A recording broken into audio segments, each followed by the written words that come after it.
Voici d'abord les titres de ce journal. Quand le Togo inspire le Nigeria en matière de lutte contre le terrorisme, une délégation de forces armées nigérianes vient partager l'expérience du Togo devant les défis sécuritaires collectifs de l'espace CEDEAO. Les échanges se sont déroulés à l'université de Lomé. On en parlera vers le début de ce journal. Puis démarrage effectif ce lundi de l'administration de la deuxième dose d'AstraZeneca au Togo. Les membres du gouvernement et autres officiels ont donné le ton. C'était au nouveau centre administratif des services financiers. On en parlera dans ce journal. Bonsoir madame, bonsoir monsieur. Le chef de l'État-fort, Essozimna Gnassingbé, est attendu ce mardi au sommet de Paris sur la relance des économies des pays subsahariens après le Covid-19. La rencontre est à l'initiative du président français Emmanuel Macron et rappelle des enjeux avec Kwessan Yovodevi. Les économies africaines ont été mises à mal par la pandémie du coronavirus, à l'origine du ralentissement des activités commerciales et financières du monde. Pour remonter la pente, une stratégie de relance économique s'impose, d'où l'importance du sommet de haut niveau qui se tiendra à Paris le 18 mai prochain. Son objectif est de trouver de nouvelles sources de financement pour relancer les économies sur le continent. Plusieurs chefs d'État de l'Afrique subsaharienne, dont le président de la République togolaise, Faure Essozimna Gnassingbé, qui séjourne depuis hier à Paris, prendront part à ce sommet sous l'égide du président français Emmanuel Macron. L'on se rappelle que le chef de l'État togolais, depuis le début de la pandémie, il y a un an, a toujours préconisé que des mesures exceptionnelles soient prises pour aider le continent africain à faire face à la pandémie et à trouver par ailleurs des solutions à la lancinante question de la dette qui continue d'être un goulot d'étranglement. Il s'agira à Paris d'examiner des stratégies pour une meilleure restructuration de la dette publique et les réformes nécessaires à la promotion du partenariat public-privé. À l'instar des autres économies sur le continent, l'économie togolaise a été certes impactée par la crise sanitaire, mais a su se montrer particulièrement résiliente avec un taux de croissance de près de 2% contre toute attente. Cette performance est la résultante de la bonne gestion de la pandémie, des nombreuses réformes économiques opérées notamment dans le domaine du climat des affaires sous la haute direction du président de la République. Et le 18 mai, c'est déjà demain mardi. Les experts de sécurité des frontières du Conseil de l'Entente tiennent à Lomé leur 6e réunion autour de la prévention de l'extrémisme violent dans l'espace commun. Ils veulent ainsi renforcer la coordination de leurs actions pour en assurer une certaine synergie qui sera plus efficace à la lutte. Des précisions avec Chaznambaga. Comment assurer la synergie et la coordination dans les interventions du Conseil de l'Entente et de l'initiative d'Accra? La question est au centre de ces assises de la 6e réunion des experts de la sécurité et des frontières de l'espace Entente. On a décidé de faire le point de la mise en œuvre de l'initiative d'Accra en 2017 entre les pays membres du Conseil de l'Entente, le Ghana. Après, le Mali a rejoint. Le but principal, c'est comment faire au niveau de l'espace Entente, plus le Ghana, comment faire pour arrêter l'expansion de l'extrémisme violent vers les pays côtiers. Il y a un certain nombre de décisions qui ont été prises, partage d'informations, de renseignements, mutualisation.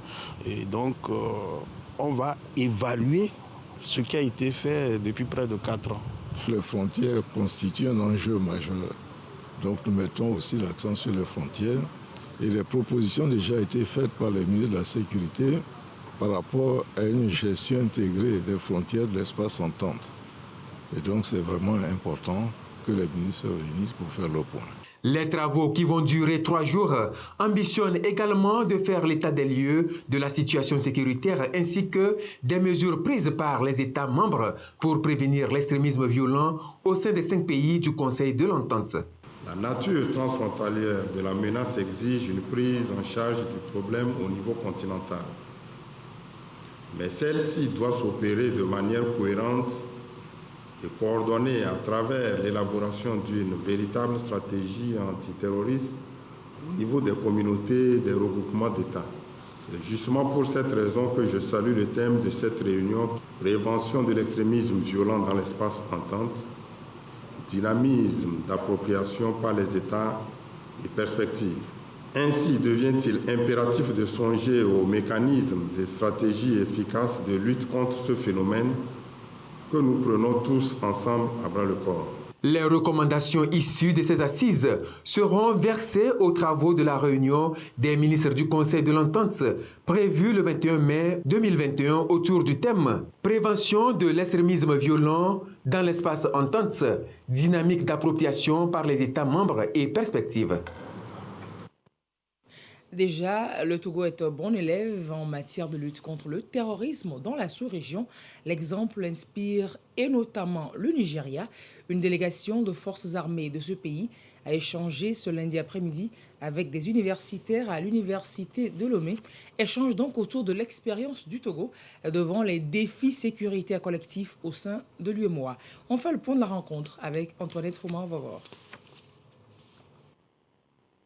L'extrémisme violent, la criminalité transfrontalière, le blanchiment d'argent, entre autres actes de terrorisme auxquels font face les États dans l'espace CEDEAO. Ces circuits terroristes sont souvent alimentés par le trafic de drogue. Chaque pays en interne a mis en place une stratégie pour lutter contre ces menaces sécuritaires qui touchent et affaiblissent les économies de la sous-région. Et en la matière, le Togo fait office de bon élève. Il dispose d'un arsenal sécuritaire conséquent pour faire face aux attaques de tout genre. Le Nigeria vient s'inspirer de ce savoir-faire pour ajuster ses mécanismes de défense. Il y a l'approche préventive et l'approche réactive qui comprend la lutte directe contre les porteurs de danger, les terroristes et autres. Le Togo a opté pour les deux approches, une approche mixte, combinée, et c'est la meilleure des réponses que nous avons dans la sous-région. Étant donné que le Togo est un pays du littoral, le Togo a pu voir avancer la menace depuis la zone sahélo-saharienne vers le littoral, ce qui a permis à l'État togolais de mettre en place des dispositifs institutionnels et juridiques normatifs qui sont d'ordre préventif et ensuite de mettre en place des dispositifs et des corridors, pas de sécurité, tout autour des frontières. Au-delà de la contribution du Togo dans les opérations de maintien de la paix par les forces de sécurité, l'implication des universitaires du pays est aussi importante dans la mise en œuvre des stratégies de riposte contre la menace terroriste dans la sous-région. Vous venez aussi à Lomé en tenant compte de l'activisme de notre République. Et cet activisme de la République togolaise devant les enjeux précités se distingue par une participation active aux opérations de maintien de la paix, mais surtout aussi par une adaptation de l'appareil sécuritaire du Togo.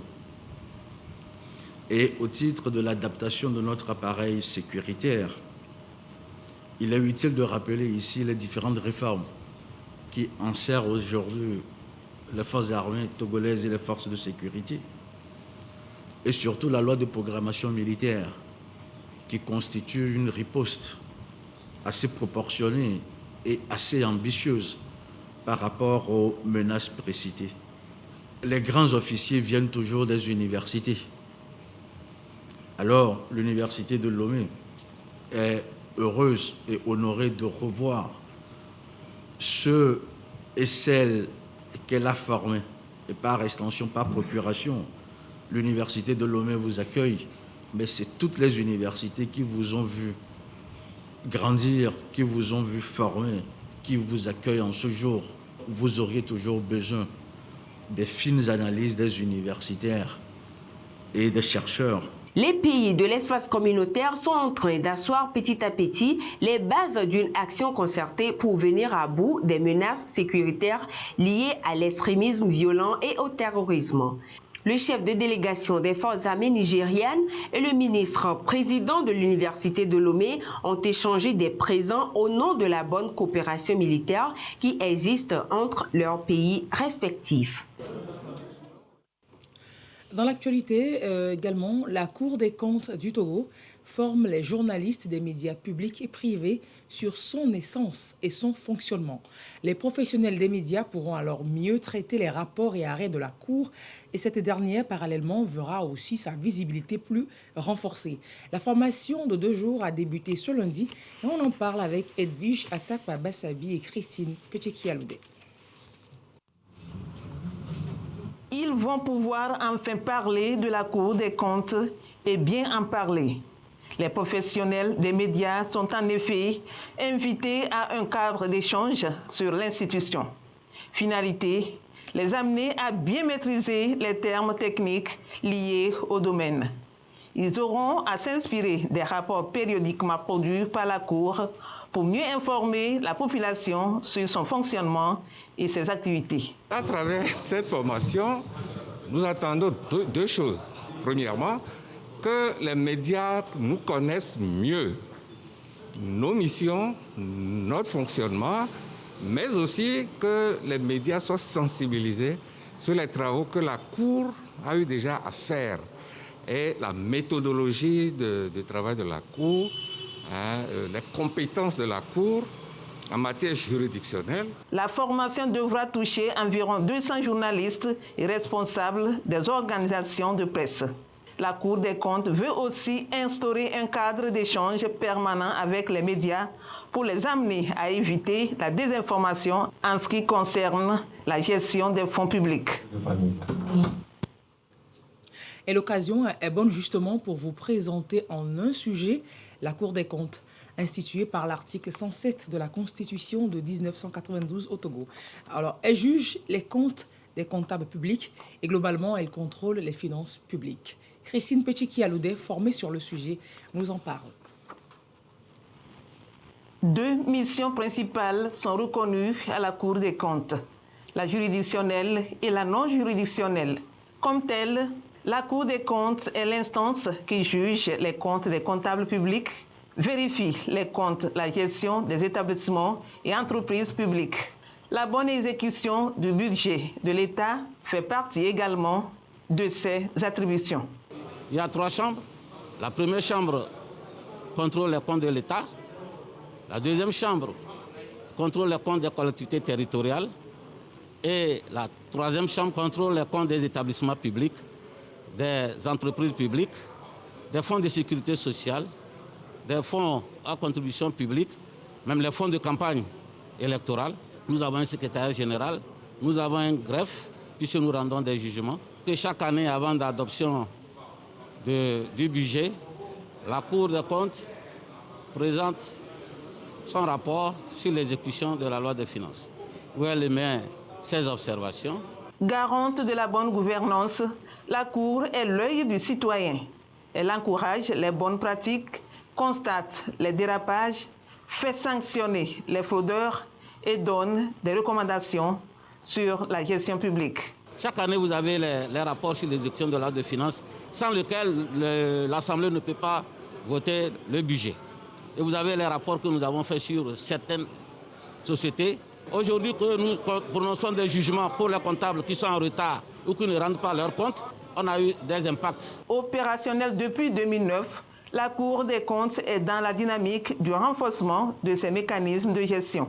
Ses attributions seront étendues à l'émission d'avis sur les rapports annuels de performance, le contrôle des avis et de gestion des responsables de programmes.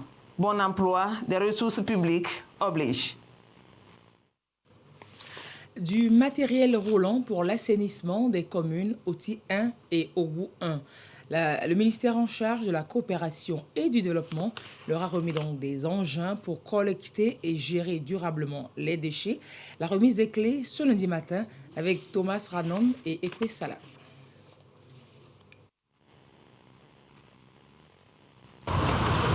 La gestion des ordures ménagères est un véritable casse-tête chinois pour la plupart des communes au Togo. La raison, absence ou insuffisance parfois d'engins appropriés pour collecter et transporter les déchets. Les communes Ogu 1 et Oti 1 trouvent une réponse à cette préoccupation auprès de l'Union européenne.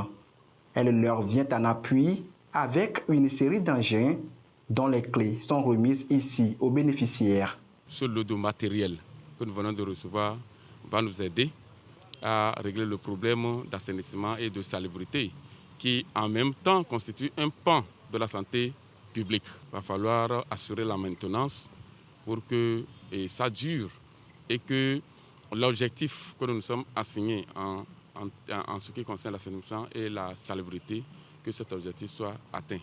Nous avons mis l'assainissement comme priorité, comme service à apporter à nos populations. Donc aujourd'hui, nous nous réjouissons de ce lot de matériel qui viendra combler les attentes de nos populations dans la collecte et la gestion des ordures.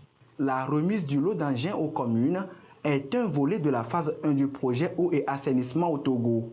L'Union européenne entend ainsi accompagner les deux communes dans leur politique d'assainissement.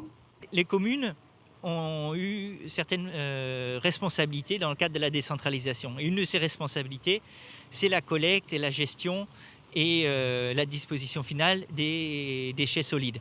Ce matériel est un élément clé pour pouvoir aider les communes justement à remplir ces obligations. Ce qu'attend l'Union européenne, c'est que les communes aient les moyens de remplir leurs responsabilités, mais que ces communes aussi se fassent aider par les citoyens, par un comportement civique, pour que tout le monde puisse vivre dans un cadre meilleur. Les matériels réceptionnés ont coûté une enveloppe financière de 722 millions de francs CFA au gouvernement et à l'Union européenne.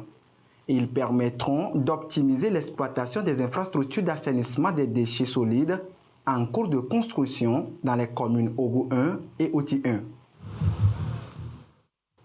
Alors nous parlions tantôt d'engins roulants avec les vôtres sur les routes.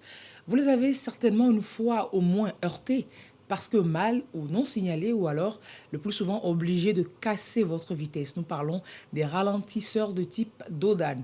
Oui, ils jouent un rôle important en matière de sécurité routière soit, mais suscitent également des questionnements quant à des normes conventionnelles qui sont supposées respecter. Edem Soussoupo s'est intéressé à la question.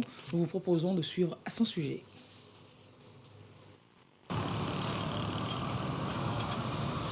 Ils agacent des fois, mais ils sont utiles pour plus de sécurité routière. Le hic est souvent lié à leur hauteur et à leur visibilité. Est-ce que vous savez le rôle que jouent les Dodan sur nos routes? Oui, effectivement, les Dodan, c'est pour permettre aux usagers de ne pas avoir excès de vitesse en approchant des Dodan. Diminuer la vitesse, c'est très bon, c'est joli quand même. C'est bon pour que sur chaque route, des routes internationales comme ça, il faut mettre des Dodan, mais pas à une distance un peu éloignée pour que l'on puisse aller rapidement au service. Les Dodan qu'on a fait pour nous là, mais comme ça, c'est que c'est trop élevé quoi. Et en plus, ils doivent mettre les insignes lumineuses en bas, afin que si on vient dans la nuit comme ça, certains endroits il n'y a pas les Dodan, on veut les Dodan aussi là-bas. La mise en place d'un ou plusieurs casseurs de vitesse est devenue indispensable sur nos routes. Les ralentisseurs de vitesse de type Dodan ne doivent pas dépasser 10 cm de hauteur selon les normes. Pour mieux comprendre le rôle premier de ces gendarmes couchés et les normes conventionnelles requises, nous nous sommes rendus à la Direction générale des travaux publics, la seule institution habilitée à ériger les ralentisseurs de vitesse. Au Togo, nous utilisons généralement deux types de ralentisseurs, le Dodan et le ralentisseur de type trapézoïdal. On peut implanter les ralentisseurs de type Dodan ou trapézoïdal sur toutes les voies, sauf les voies express, sauf sur les corridors. Malheureusement, les Dodan qui ne respectent pas les normes peuvent être source d'accidents ou créer des dommages aux engins. On ne peut pas construire un ralentisseur n'importe où. D'abord, le ralentisseur doit être implanté sur une voie éclairée. Première condition. Le ralentisseur doit être implanté en alignement droit, pas dans une courbe. Le ralentisseur ne doit pas être implanté sur une côte ni une pente. Le ralentisseur doit être vu de jour comme de nuit. Mais on remarque des Dodan anarchiques, le plus souvent posés par des communautés elles-mêmes ou des entités. Le ministère des Travaux publics qui est chargé de la construction des Dodan sur tout le réseau routier national. Aujourd'hui, il y a des entités qui ont érigé elles-mêmes des doudanes d'une manière anarchique. Et je vous assure que sous peu, tous ces doudanes anarchiques seront complètement détruits. Les doudanes, il est vrai, donnent du fil à retordre aux bus et aux cyclistes. De son côté, le casseur de vitesse en caoutchouc a une faible largeur. Il convient au parking et aux rues privées. Normalement, les doudanes sont signalés en amont par des panneaux appropriés et sur place par une peinture fléchée. Démarrage effectif ce lundi de l'administration de la deuxième dose d'AstraZeneca. Je vous le disais en titre, les membres du gouvernement et autres officiels ont donné le ton. C'était au nouveau centre administratif des services Vonsla avec Sandra Aziagbe. C'est le ministre en charge de la Santé qui a ouvert le bal. Tour à tour, bien d'autres personnalités lui ont emboîté le pas. Le la est ainsi donné officiellement à la campagne de vaccination pour la deuxième dose du vaccin AstraZeneca. Pour son efficacité sur le terrain, un plan de vaccination est mis en route. Les doses sont déjà convoyées au niveau des 39 districts sanitaires du Togo. Nous aurons à commencer la vaccination du personnel de santé sur toute l'étendue du territoire. Nous aurons à suivre le même déroulé que nous avons eu à faire lors de l'administration de la première dose. Pour 276 000 doses d'AstraZeneca, 102% de la population a été vaccinée depuis le lancement de la première dose. Tous ces résultats résultent d'un arrimage entre une vision, celle du chef de l'État, et une action, celle de tous. Et c'est ce qui fait que le gouvernement salue tous les différents acteurs. Le Togo dispose déjà pour la seconde phase d'administration du vaccin AstraZeneca de 140 000 doses. Elles ne seront disponibles qu'à partir de ce mercredi 19 mai que pour le personnel de la santé. Il faut préciser que pour les autres couches de la population, le chronogramme sera communiqué ultérieurement et au fur et à mesure. Et justement, pourquoi une deuxième dose de vaccin? D'abord, parce que c'est AstraZeneca et d'autres raisons encore à comprendre dans ce sujet, toujours de Sandra Aziagbe. Le vaccin AstraZeneca offre une immunité durable qu'après un rappel. L'administration d'une seconde dose reste importante selon l'avis des médecins. Une seule dose n'étant pas suffisante pour produire quantitativement les anticorps à même de résister au virus. Lorsque vous prenez la première dose du vaccin AstraZeneca, il faut pratiquement 21 jours pour avoir la production de ces anticorps. Ces anticorps qu'on a produits, qui sont des cellules de défense de l'organisme, ne sont pas suffisants pour une protection tout à fait efficace. Donc il faut 2 doses pour avoir une protection qui soit totale. Ça va participer à briser la chaîne de transmission, à réduire les hospitalisations et par conséquent les décès, éviter les formes graves de la maladie. En réalité, quand on administre le vaccin, c'est qu'il y a votre cellule, votre système immunitaire qui permet de dire que j'ai été déjà en contact avec la maladie. Ça permet également de participer à briser cette chaîne de transmission. Après donc 8 semaines, chaque citoyen vacciné est appelé à se prêter à ce second exercice. Le rappel n'est pas une urgence. Il faut absolument faire le rappel, mais le délai nous permet de pouvoir adapter nos stratégies et d'offrir la vaccination à tout le monde. Ça, c'est d'abord l'objectif principal qui est d'atteindre cette immunité qu'on appelle l'immunité collective.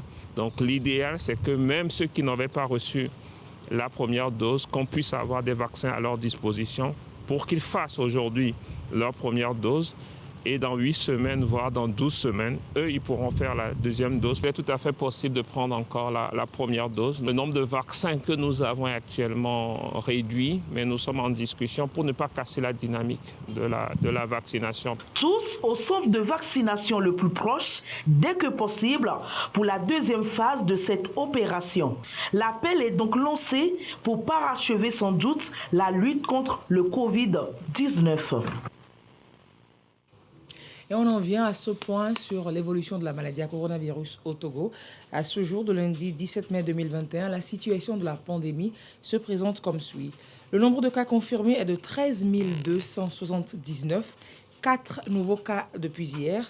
Le nombre de personnes guéries est de 11 901, 4 nouveaux guéris depuis hier. Le nombre de cas actifs actuellement au Togo est de 1253 et le nombre de décès est de 125. Le point signé par le ministre de la Santé, de l'Hygiène publique et de l'Accès universel aux soins, le professeur Moustapha Mujiawa. Les 16 communes que compte la région des Savanes sont depuis ce lundi à l'école de la fêtière des communes du Togo. L'objectif est de faire un diagnostic partagé des communes afin d'identifier les besoins des communes et d'asseoir une nouvelle base de fonctionnalité donc de leur fêtière commune.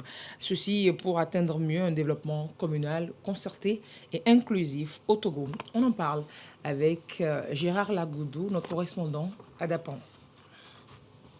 Rendre hommage au chef de l'État. Première prise de contact du Bureau national de la fêtière des communes du Togo avec les acteurs de la gouvernance locale. Ici à Dapan, pour le compte de la région des Savanes, il est question pour les maires, leurs adjoints, les secrétaires généraux et les acteurs de la planification de s'approprier la mission de la fêtière des communes du Togo, puis formuler en retour leurs besoins et attentes vis-à-vis de la FCT créée en novembre 2020.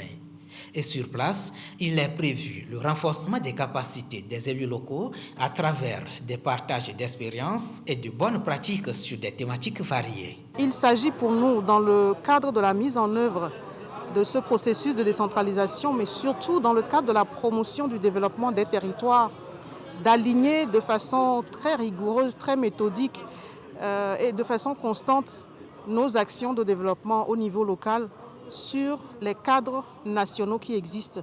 Actuellement, nous avons comme grand repère le plan national de développement 2018-2022. Nous avons également la feuille de route du gouvernement à l'horizon 2025.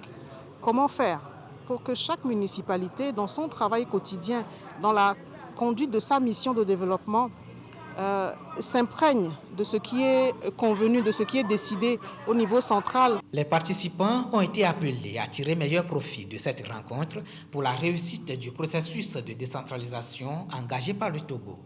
Les travaux sont soutenus par le programme Décentralisation et Gouvernance locale Prodégol GZ et sont prévus dans les autres régions et le Grand Lomé dans les prochains jours. On va continuer par parler des élus locaux. Là, c'est des élus locaux que l'on parle. Une session d'échange est ouverte à Lomé ce lundi pour amener donc les femmes élues locales à s'affirmer en tant que personnages publics et politiques. L'initiative est à l'actif du GF2D avec son partenaire, la fondation Hans Zeidel, donc pour faciliter la participation des conseillères locales à la gestion de leur commune. On en parle avec Yasmine Kojia. Les élus locaux et les organisations de la société civile en quête du leadership politique pour mieux gérer leur commune. Les outils et les mécanismes pour une gestion efficace et efficiente de leur localité leur sont exposés à cette rencontre. Au cours de ces 3 jours, il s'agira essentiellement de former les élus locaux, municipaux sur les questions de développement, mais surtout des outils à leur disposition.